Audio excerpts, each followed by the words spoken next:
So hello everyone and namaste. Let me take this opportunity to thank Dr. Frank Ferris, LDI and EUPCA. So the title of our project is Leadership Initiative in Sustaining and Advancing Palliative Care Services in a Teaching Hospital in India during COVID-19 pandemic. So let me take you through our part of the world.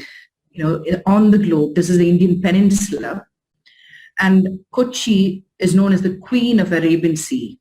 And you can see the yellow arrow pointing to Kochi, which is in the middle of Kerala. And our institution, Amrita Institute of Medical Sciences, is situated there. Let me introduce you to our team. This is our core team. We're a very small team. We have interns and nursing students coming in and helping us. But this is a core team.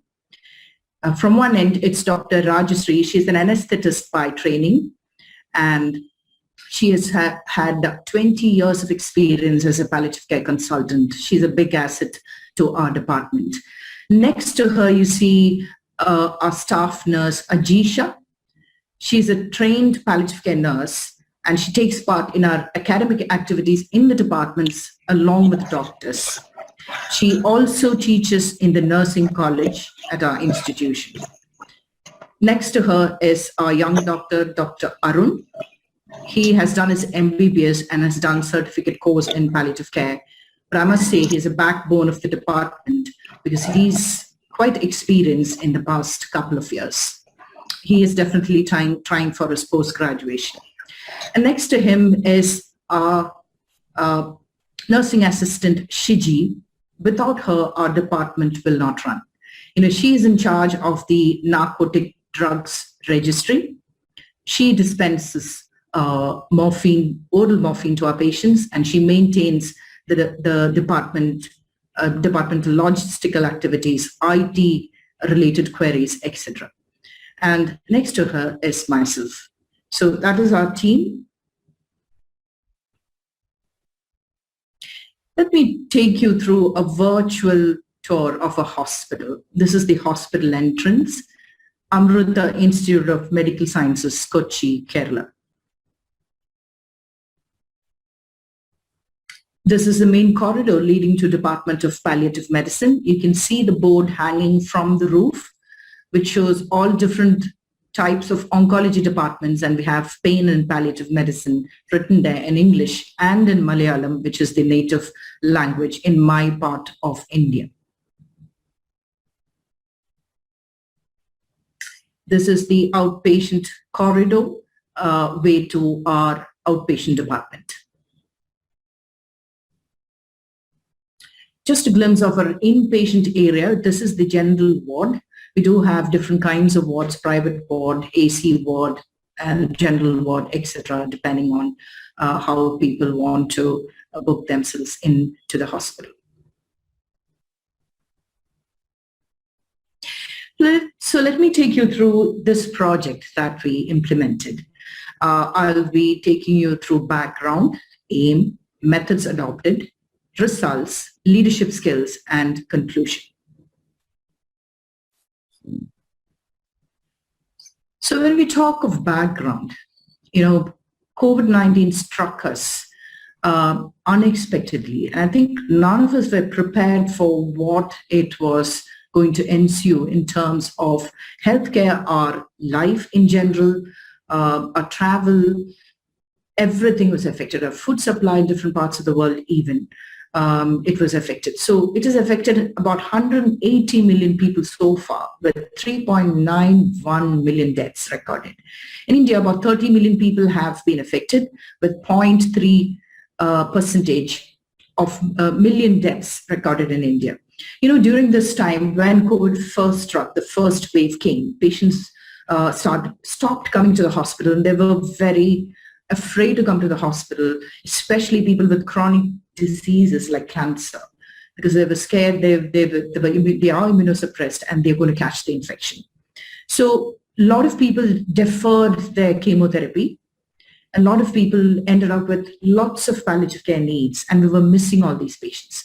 So strategies were needed to ensure that palliative care was provided to those in need. So the aim of our project was adoption of different strategies to ensure the sustainability and improvement of palliative care program in our institution. So the methods adopted. Before I go into the details of the methods adopted, I would like you to have a look at the picture on the screen. This is a branch of our institution which is coming up in the northern part of India, near Delhi, which will be functional in the near future. So back to the methods adopted. So before we implement a project, obviously, you need to discuss with your team. And I like what Charles said earlier. I think developing that trust within your core team is so important, and developing that relationship. It was very, very important for us to have this discussion to iron out our differences. We did have difference of opinion. We were worried about how are we going to implement this? What about the financial aspects? Are the patients going to pay? Will it be a burden for them, et cetera, et cetera? Especially in a country like India, we need to think of all those aspects. So there was a strategic discussion within our team. Then we took the discussion forward with the chiefs of medical oncology, neurosurgery, hematology, and critical care departments.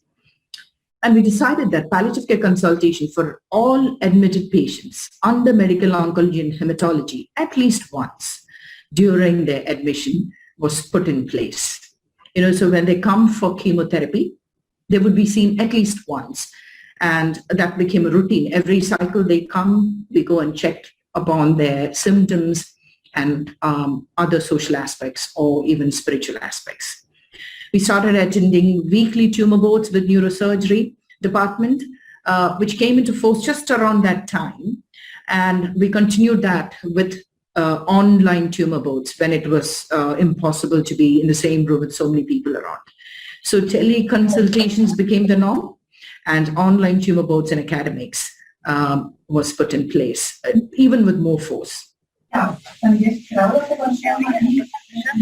So the results, when we come to the results, I'm so happy and excited to say that if you look at the one-year census before July 2020, we increased the patient numbers from 2,990, so almost 3,000 patients, to 5,030. So there was an increment of about 2,000 patients in just 1 year with all these strategies.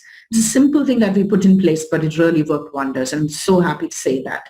Virtual home visits greatly benefited bedridden patients. They didn't have to travel all the way. There were travel restrictions, so this was a boon in disguise.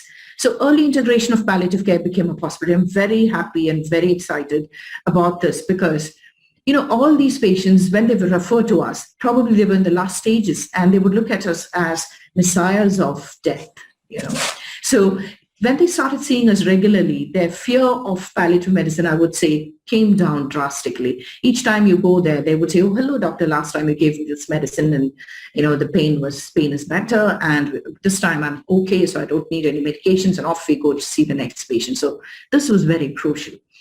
And we also integrated critical care department and ensured that optimal end-of-life care was given, which increased the ICU bed turnover.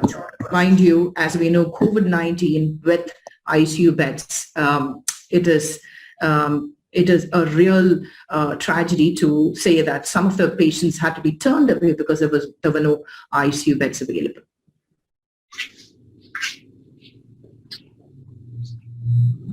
So what were the leadership skills that came into play? In this picture, you can see our young doctor, Dr. Arun, handing over some chocolates to our young patient. This patient was referred to us with factor 7 deficiency, with headache because he had subdural hematoma. And we could manage his pain very well.